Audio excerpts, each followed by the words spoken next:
Mismong sa labas ng paaralan sinilbihan ng warrant of arrest ang teacher na yan sa Tondo, Maynila, ang 52 anyos na akusado na harap sa kasong child abuse matapos umano niyang pakainin ng ipis ang isang grade 7 student.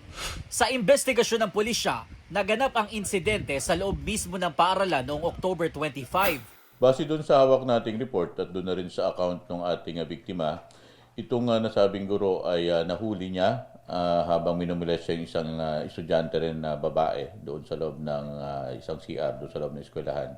Kung saan nga nung nakita siya ng estudyante na ito, ay tinakot siya nitong guro, pinagbantaang papatayin pag nagsumbong at according din sa kanya, pinakain siya ng ipis.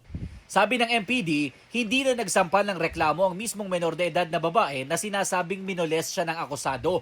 Habang noong Nobyembre na nakapagsampa ng reklamo ang lalaking biktima at itong December 11 lang lumabas ang warrant laban sa guro. Posible magkaroon naman umano ng investigasyon kung may pananagutan ba ang paaralan gayong sa loob nito nangyari ang dalawang insidente.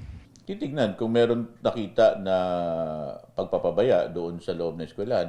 Sinubukan namin hingan ng pahayag ang akusado pero nakapagpiyansa na raw siya ng aabot sa 120,000 pesos.